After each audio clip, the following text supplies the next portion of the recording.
بسم اللہ الرحمن الرحیم۔ السلام علیکم ناظرین۔ کل جو ویڈیو میں بنائی تھی میدے کی، وہ چیپٹر تو بہت بڑا ہے، لیکن کوشش کروں گا کہ ایک دو ویڈیو میں چھوٹے چھوٹے نسخے بتا کر ختم کر دوں۔ لیکن وہ بھی جو چھوٹے چھوٹے نسخے بتاؤں گا وہ انشاءاللہ تعالی کام کرنے والے ہوں گے۔ یہ نہیں کہ وہ ایسے ہی بس بتا دیے تو ٹھیک ہے، ایسا مسئلہ نہیں ہے۔ مقصد تو صرف یہ ہے کہ آپ لوگوں کو فائدہ ہو، اور کوئی مقصد نہیں ہے۔ تو معدے کا مزاج بیسیکلی خشک گرم ہے۔ جب یہ مزاج بگڑ جاتا ہے، مثلا کہ سو مزاج ہو جاتا ہے، تو اس میں خرابیاں پیدا ہونی شروع ہو جاتی ہیں، مثلا گیس، اپھارا، معدے کی درد، جلن، تیزابیت، اور یہ سب ہماری غلطی کی وجہ سے ہی ہوتا ہے۔ غلطی کیا ہوتی ہے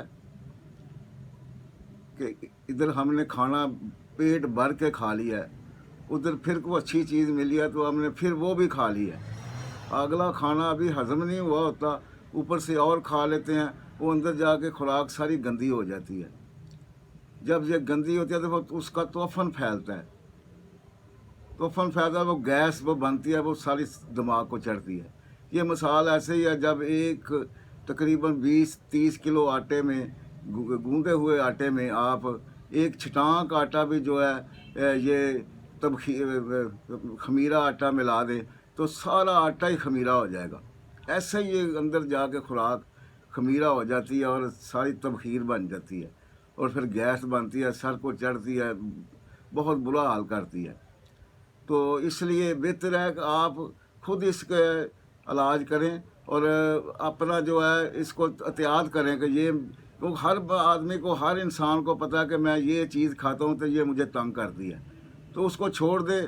صرف زبان کے چسکے کے لیے وہ آپ یہ بھی کھا لو، وہ بھی کھا لو، ایسے جہاں گئے وہاں پیٹ بھر کے کھا لیا، وہ پیٹ بڑھتا گیا۔ جب یہ پیٹ بڑھتا بھی اسی لیے ہے کہ جب اس میں ہوا بڑھتی ہے تو اتنا سا میدا ہوتا ہے جب وہ پھول پھول کے وہ نیچے لٹک جاتا ہے، اور پھر وہ اتنا خوبصورت انسان ہوتا ہے۔ جب یہ پیٹ بڑھ جاتا ہے، لٹکتا ہے، تو وہی انسان جو ہے بدا محسوس ہونے شروع ہو جاتا ہے۔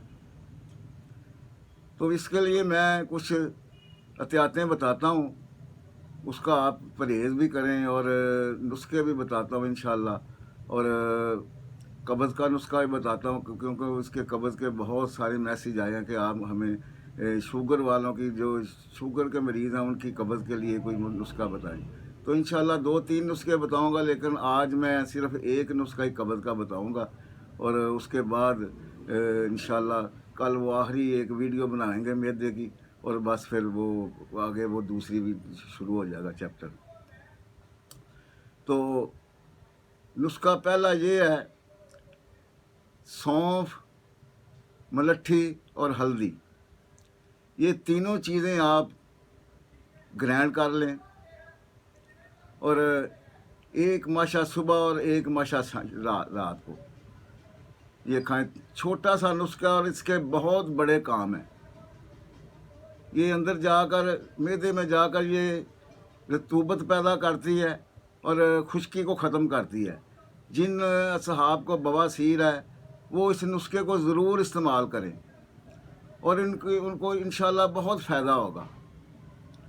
اور اس کے ساتھ ایک اور نسخہ ہے، اگر اس کو اس کے ساتھ ملا لیں تو اندر کی جتنی تیزابیت اور سوزش ہے اس کو بھی دور کرے گا۔ وہ 3-4 چیزیں ہیں، وہ بھی میں آپ کو بتا دیتا ہوں۔ ملٹھی ہے، سہاگا بریاں ہے۔ بریاں کا یہ مطلب یہ ہے کہ وہ اس کو توے پر رکھیں، وہ جب کھل ہو جائے تو اس کو نیچے اتار کر پیس لیں۔ ملٹھی ہے، سہاگا بریاں ہے، سوڈا بائی کارب ہے، نشادر ٹھیکری ہے، ریوند کھتائی ہے، سنڈ ہے، یہ سب آپ نے 50-50 گرام لینی ہے۔ اور گل مدار جو ہے یہ آپ نے 250 گرام لینے ہیں۔ ان سب کو پسوا کے، وہ اگر سوزش ہے تو آدھا ماشا اس نسخے سے لیں، اور آدھا ماشا وہ سونف ملٹھی والا نسخہ لیں، اور ان کو ملا کر آپ ایک قطرہ آپ اس کا